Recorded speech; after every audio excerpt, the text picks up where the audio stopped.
ایک عورت نے پوچھا یا رسول اللہ میرے خامند کا میرے اوپر کیا حق ہے؟ آپ نے فرمایا تیرے خامند کے جسم پہ پھوڑے نکل آئیں اور ان میں گندا پانی جمع ہو جائے اور تو زبان سے چاٹ کے اس کے زخم صاف کرے تو بھی تو نے خامند کا حق ادا نہیں کیا۔ دونوں کو بیلنس کیا ہے۔ بہترین مسلمان وہ ہے جس کا بیوی کے ساتھ اچھا سلوک ہو۔ جب تک آپ کو صبر اور برداشت کرنا نہیں آئے گا آپ کی زندگی خوبصورت نہیں ہو سکتی۔ غصے کو پینا سیکھو، غصے کو دبانا سیکھو، غصے کے وقت چپ رہنا سیکھو تو آپ کی زندگی بڑی خوبصورت ہو جائے گی۔ دل دریا سمندروں ڈوبے کون دلانیاں جانے ہو، وچے بیڑے وچے جھیڑے وچے ونج مہانے ہو۔ میرے نبی نے گھروں کو آباد کرنے کا ایک خوبصورت طریقہ بتایا کہ اس زبان پہ قابو کر لو، اس زبان پہ قابو کر لو، خاموش رہنا سیکھ لو۔ غصے کے بیوی کو غصہ چڑھ جائے تو خامند چپ کر جائے، خامند کو غصہ چڑھے تو بیوی چپ کر جائے تو آپ کا گھر خوبصورت رہے گا۔ اگر دونوں ہی آگ لگ گئی اور دونوں ہی بولنا شروع ہو گئے تو آپ بھی گئے، آپ کے بچے بھی گئے۔ اپنی زبان پہ قابو پانا سیکھو۔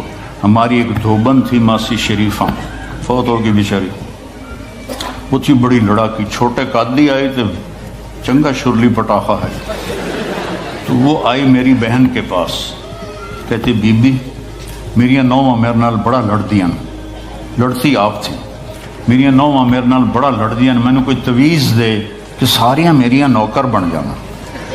اب میری بہن کو تو پتا تھا کہ ماشاءاللہ آپ سوا سیر ہے، تو میری بہن تویز گنڈے کا ہمارے ملک میں بڑا رواج ہے، تو ایسے الٹی سیدھے لکیریں لگا کے نا تو رول کر کے چھوٹا سا بنا کے نا کہا کہ ماسی جب تیری لڑائی ہونے لگے تو یہ تعویذ تم نے یہاں رکھ لینا اور چک مار لینا ایسے، اور اس کو گرنے نہیں دینا، گر گیا تو تیری خیر کوئی نہیں۔ اور اس نے کیا کیا، اس کو چپ کروانے کا طریقہ، تو تعویذ کی تو بڑی اہمیت ہوتی ہے۔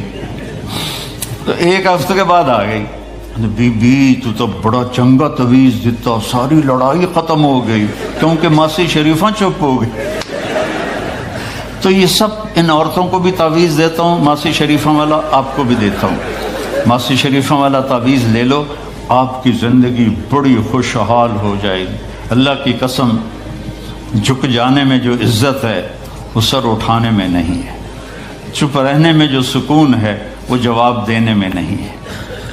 آپ خاموش رہنا سیکھو، آپ اپنے بچوں کو عزت دینا سیکھو، اپنے بچوں کو ٹائم دیا کرو۔ یہاں مرد کی بھی جاب ہے، عورت کی بھی جاب ہے، تو بچے نظر انداز ہوتے ہیں، ان کو ٹائم دو۔ میرے نبی نے فرمایا اکرموا اولادکم، اپنی اولاد کو عزت دو، اور آپ نے فرمایا خیرکم خیرکم لأہلہ، سب سے بہترین مسلمان وہ ہے جو بیوی سے اچھا سلوک کرے۔ اور ایک عورت نے پوچھا یا رسول اللہ میرے خامند کا میرے اوپر کیا حق ہے؟ آپ نے فرمایا تیرے خامند کے جسم پہ پھوڑے نکل آئیں اور ان میں گندا پانی جمع ہو جائے اور تو زبان سے چاٹ کے اس کے زخم صاف کرے تو بھی تو نے خامند کا حق ادا نہیں کیا۔ دونوں کو بیلنس کیا ہے۔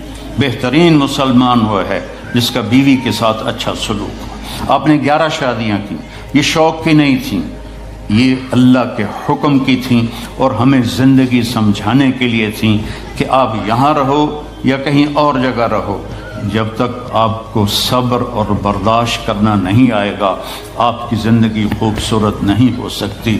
غصے کو پینا سیکھو، غصے کو دبانا سیکھو، غصے کے وقت چپ رہنا سیکھو تو آپ کی زندگی بڑی خوبصورت ہو جائے گی، بہت حسین ہو جائے گی۔ زندگی اندر ہے، باہر نہیں۔ اب رولز رائس میں چڑھ کے کوئی اچھی زندگی